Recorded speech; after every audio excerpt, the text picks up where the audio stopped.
Everyone, this is me Prachi और इस video में हम कंटिन्यू करेंगे हमारा चैप्टर 3 क्लास 9 साइंस का, जो कि है atoms and molecules. So let's get started. इसमें हम पढ़ेंगे, जैसे हमने पहले ऊपर पढ़ा था, दो साइंटिस्ट के बारे में भी पढ़ा था, वैसे फिर एक और साइंटिस्ट आया, डाल्टन आया। ठीक है, जॉन डाल्टन पूरा नाम है। उन्होंने कुछ एटम्स के बारे में कुछ थ्योरी दी थी। अब हम उस थ्योरी को पढ़ेंगे, हमारी क्वेश्चन बनता है इससे भी। तो ऐसा नहीं कि आप न्यूमेरिकल से इस चैप्टर में करो, क्वेश्चन आंसर भी बहुत इंपॉर्टेंट है। Okay, according to Dalton's atomic theory, all matter whether an element, a compound और a mixture is composed of small particles called atom. Dalton के द्वारा कहा गया है कि कोई भी मैटर हो, कोई भी थिंग हो, जैसे मैटर एक, जैसे मान लो ये पेन है, ये मैटर एक, ठीक है, इन सारी मैटर हो गया, कोई भी एलिमेंट हो गया, जिंक, कॉपर, कोई भी कंपाउंड हो गया। कंपाउंड क्या होता है? जब हम एटम्स को कंबाइन करते हैं ना, तब हम उसे कंपाउंड भी कहते हैं। मिक्सचर हो गया किसी भी चीज़ का, is composed of small particles. ये सारे किससे बने हुए? स्मॉल पार्टिकल्स से, जिन्हें हम कहते हैं एटम्स। ठीक है, the postulate of this theory में बी स्टेटस इज फॉलोज। कुछ पोस्टुलेट से कुछ पॉइंट्स हैं।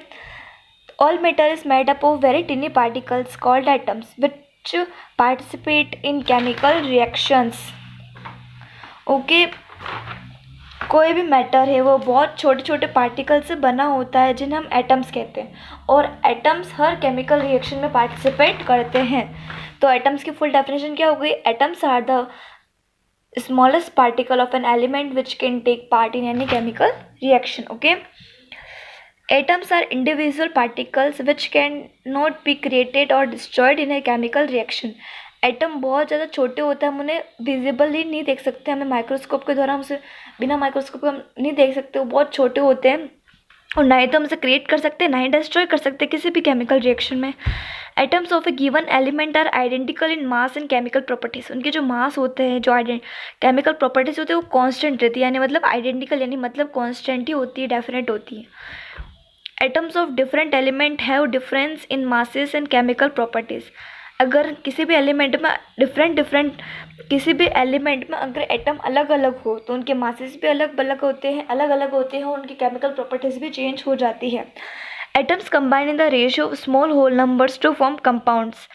जब हम एटम्स को कंबाइन करते हैं तो एक रेशियो फॉर्म निकलता है एटम्स से, है ना। एटम्स को एक से ज़्यादा दो एटम्स को जब हम कंबाइन करते हैं तो हम कहते हैं वो कंपाउंड में कन्वर्ट हो जाते हैं। तो फिर अब रेशियो ऑफ होल नंबर एक बार आपको मैं इसमें बताती हूँ। जैसे हमने क्या पढ़ा था, वाटर का H2O, तो हाइड्रोजन का 1 × 2 हो जाएगा, ठीक है, +16, ये 1 था, ये अब हमने देखा था पहले, ठीक है। तो 2 1 = 2, अभी अलग अलग है, ठीक है। आप इसको, ये H2 का अलग है मान लो इसको, और ये दो अलग है, दोनों एटम्स है, दोनों अलग अलग है, दोनों एलिमेंट अलग अलग है।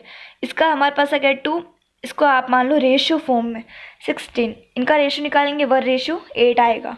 तो ये इसका कंपाउंड बन जाता है। फिर दो एलिमेंट्स मिले और कंपाउंड फॉर्म हो गया। The relative number and kinds of atom are constant in a given compound. कोई भी नंबर होता है, कोई भी किसी भी काइंड का एटम हो, उसके कंपाउंड में कांस्टेंट रहता है।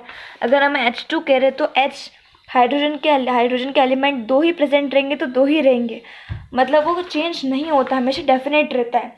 कंफ्यूज नहीं होना है, बहुत सिंपल है, डेफिनेट रहता है।